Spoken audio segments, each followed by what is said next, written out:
Hello friends, आपका स्वागत है आपके अपने यूट्यूब चैनल जीके विद अंकुश में।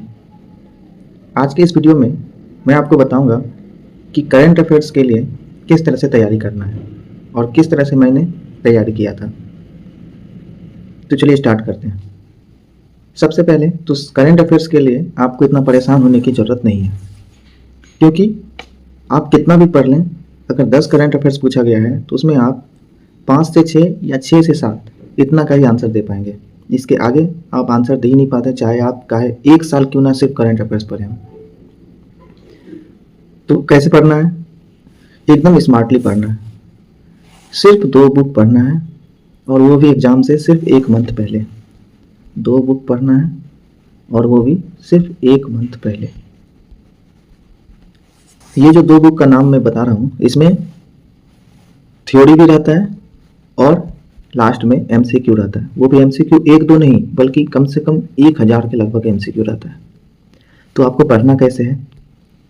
तो सबसे पहले आपको एक एक लाइन थ्योरी का पढ़ना है, एकदम आराम से। और जब आपको लगेगा 5-6 दिन में कि मैंने बुक पढ़ लिया, तो फिर आपको एमसीक्यू लगाना है, वो भी बिना देखे। एमसीक्यू निकाले अपना कॉपी में, 1 का क्या होगा, 2 का क्या होगा, फिर उसको चेक किए। तो आप गौर करेंगे, जैसे 1000 क्वेश्चन है तो 1000 क्वेश्चन में ना आप 200 का टारगेट ले लो। 200 क्वेश्चन जब आप लगाएंगे तो आपको पता चलेगा कि मैंने 120 प्लस सही कर दिया। तो 120 अब नहीं पढ़ना है, अब दूसरे दिन क्या करना है, सिर्फ 80 जो गलत हुआ है उसको देखना है, फिर लगाएंगे। ये 80 पढ़ने के बाद फिर लगाएंगे सेट, फिर 160 प्लस सही होगा, फिर इसी तरह 180 प्लस सही होगा, और एक समय ऐसा आएगा कि आपका 200 में से 200 क्वेश्चन सही होने लगेगा। इसी तरह से 5 सेट में डिवाइड कर देंगे 200 क्वेश्चन को, 1000 क्वेश्चन खत्म, एक बुक खत्म। दूसरा एजुटेरिया का बुक है, एसपीडी, मतलब जो पहले आप लिए हैं फिर बाद में, इस तरह से दोनों बुक को कंप्लीट कर देना है 1 मंथ पहले। ज़्यादा आपको टाइम इसमें किल नहीं करना है, नहीं तो आपका नंबर कम हो सकता है। क्योंकि जितना टाइम इसमें आप बर्बाद करेंगे, उससे ज़्यादा 2-4 मैथ, रीजनिंग, साइंस पढ़ लेंगे तो वो आपको ज़्यादा बेनिफिट देगा।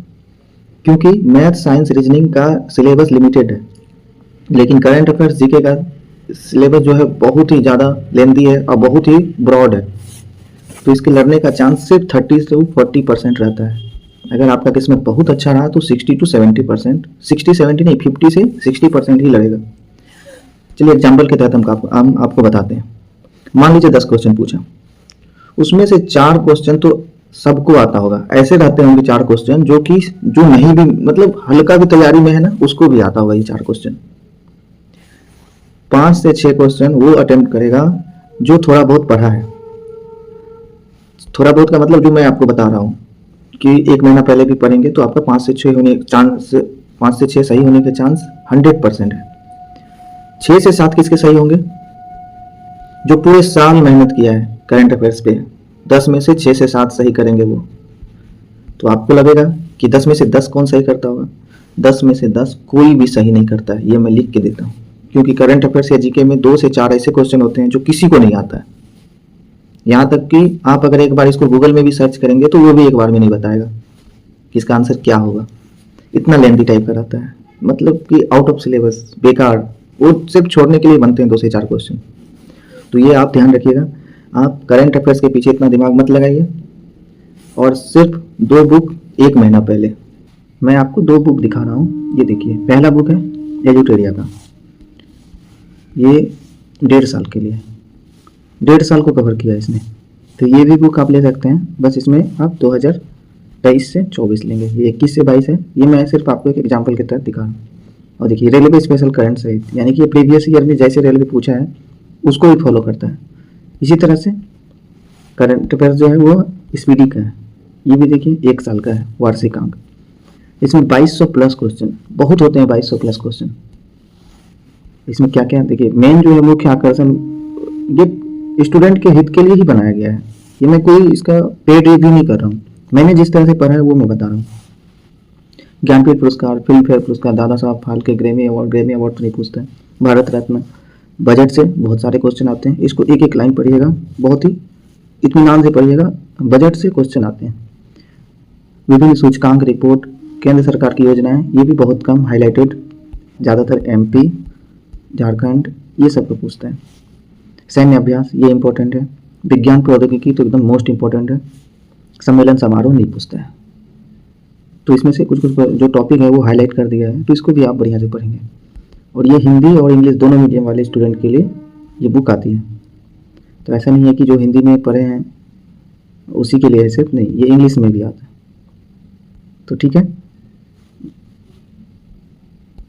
इसके अलावा जब एग्जाम स्टार्ट हो जाएगा तो डेली एनालिसिस, बस, और कुछ नहीं करना है करंट अफेयर्स में। तो अब इसके साथ हम एक और चीज़ बता देते हैं आपको कि करंट अफेयर्स में कौन कौन सा टॉपिक को ज़्यादा देखना है। तो पहला रहेगा डिफेंस, दूसरा रहेगा स्पेस से रिलेटेड, इसमें इसरो और नासा, DRDO, ये तीनों आ जाएंगे।